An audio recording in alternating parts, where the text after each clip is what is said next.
அஸ்ஸலாமு அலைக்கும். உணவு தட்டு சேனலில் இன்றைக்கி நம்ம பரிமாற போகிற ரெசிபி ஒரு சைனீஸ் நூடுல்ஸான சௌமியன் நூடுல்ஸ். இதை நம்ம ஊர் ஸ்டைலில் எப்படி செய்கிறதுன்னு பார்க்கலாம் வாங்க. இதுக்கு தேவையான பொருட்கள்: சிக்கன், நறுக்கின வெங்காயம், நறுக்கின குடமிளகா, நறுக்கின கேரட், அப்புறம் கேபேஜ். இதுக்கு நான் இன்றைக்கி 6 பாக்கெட்டு நூடுல்ஸ் எடுத்திருக்கேன். டொமேட்டோ சாஸ், சோயா சாஸ், உங்கள்கிட்ட செஸ்வான் சாஸ் இருந்தாலும் எடுத்துக்கலாம், முட்டை, அப்புறம் கோழிக்கு தேவையான மசாலா பொருட்கள்: சில்லி பவுடர், டர்மரிக், இஞ்சி பூண்டு பேஸ்ட்டு, பெப்பர், சால்ட்டு, அப்புறம் கரம் மசாலா. எந்த சிக்கன் மசாலா இருந்தாலும் எடுத்துங்க. சிக்கன் ஸ்டாக் ஒரு 2 துண்டு தேவைப்படும். சால்ட், பட்டரு, அப்புறம் கார்லிக் சாப்பிடு, கார்னிஷ்காக கோரியாண்டர் அண்ட் சில்லி.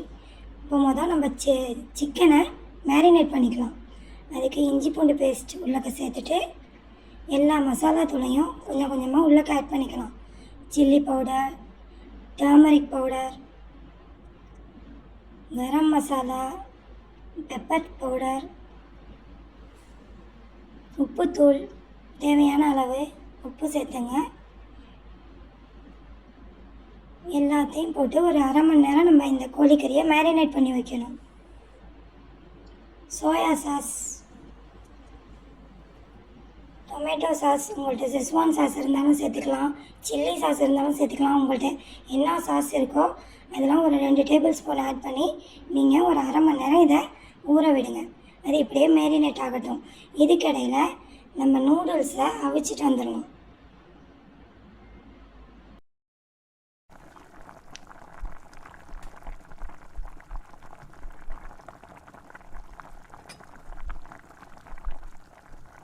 இது இப்போ கொதிக்கிற டைமில் நம்ம மற்ற வேலையை ஸ்டார்ட் பண்ணிடுவோம்.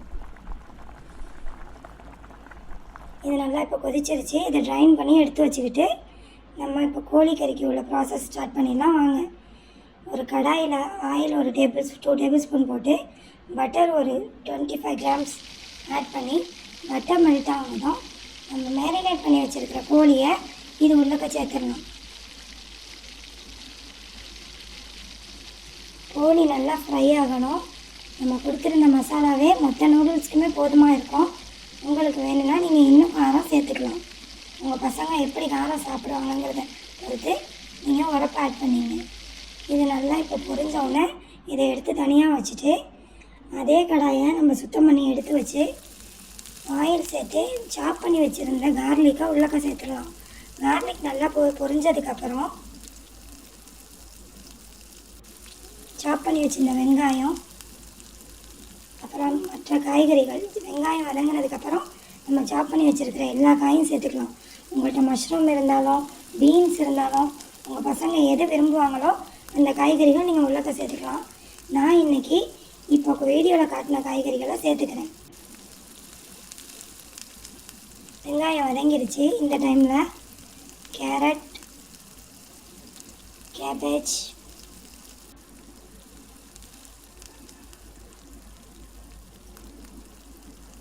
நறுக்கி வச்சுருந்த பச்சை மிளகா எல்லாத்தையும் சேர்த்து நல்லா சால்ட்டே பண்ணிக்கலாம். இப்போ கேப்சிகம்மை சேர்த்துடலாம். இதெல்லாம் கொஞ்சம் லேசான முறையில் வதங்கினா போதும். ஒரு அரை வேக்காட்டில் இருந்தாவே உங்களுக்கு ஒரு நல்ல ஃப்ளேவர் கொடுக்கும். இப்போது நான் சாஸ் சேர்த்துக்கிறேன். அப்புறம் சிக்கன் ஸ்டாக்கையும் உள்ளே ஆட் பண்ணிடுறேன். இந்த மசாலாலேயே இது நல்லா ஃப்ரை ஆகட்டும். மீதம் இருக்கிற உப்புத்தூளையும் பெப்பரையும் நம்ம இது உள்ளே ஆட் பண்ணிக்கலாம். நம்ம கோழிக்கறியில் இருக்கிற மசாலாவே இதுக்கு போதுமானது. இதுக்கு அதிக மசாலா கொடுக்கணுங்கிற அவசியம் இல்லை. இது நல்லா சால்ட்டே ஆனதும் நல்லா வதக்குனதுக்கப்புறம் இப்போ நல்லா கொஞ்சம் வதங்கிருச்சு. இந்த டைமில் நம்ம பொரிச்சு வச்சுருந்த கோழியை உள்ளே ஆட் பண்ணிக்கலாம். அதில் இருக்கிற ஆயிலு இந்த மசாலாவே இந்த நூடுல்ஸ்க்கு போதுமானது.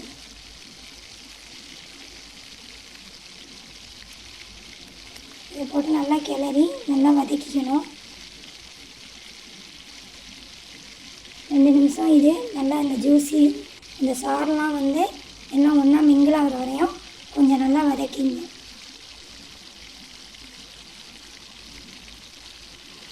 டொமேட்டோ சாஸ், சோயா சாஸ் இந்த டைமில் நீங்கள் ஆட் பண்ணுங்கள்.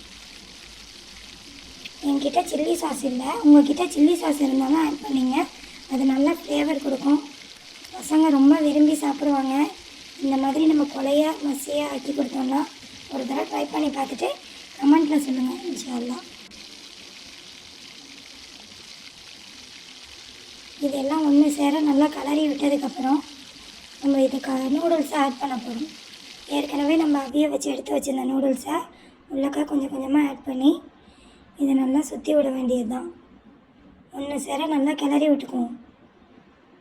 எல்லாம் ஒன்றோட ஒன்று நல்லா சேர்கிற அளவு கிளறிட்டா மசாலாவும் இந்த நூடுல்ஸும் ஒன்றா மிங்கிளாகி நல்ல ஒரு ஃப்ளேவர், நல்ல ஒரு மசாலா, நம்ம ஊர் ஸ்டைலில் சைனீஸ் நூடுல்ஸ் ரெடி ஆகிடும். சில ட்ரை பண்ணி பாருங்கள். எங்கள் சேனலை புதுசாக பார்க்குறவங்க சப்ஸ்கிரைப் பண்ணுங்கள். உங்கள் ஃப்ரெண்ட்ஸ் அண்ட் ஃபேமிலி கூட ஷேர் பண்ணுங்கள். நம்ம 100 சப்ஸ்கிரைபரை தாண்டியாச்சு. அந்த சந்தோஷத்தை ஒரு புது மாதிரி ரெசிபியோடு உங்களுக்கு ஷேர் பண்ணிக்கணுங்கிறதுக்காக தான் இந்த வீடியோ அப்லோட் பண்ணியிருக்கேன். பாருங்கள், நல்லா குழஞ்சி நம்ம ஸ்க்ரம்பிள் பண்ணி வச்சுருந்த எக்கையும் அது மேலே கார்னிஷ்காக போட்டு எவ்வளோ அழகான சைனீஸ் நூடுல்ஸ் ரெடி ஆகிடுச்சு. ஓகே, நெக்ஸ்ட் வீடியோவில் சந்திக்கலாம். அஸ்ஸலாமு அலைக்கும்.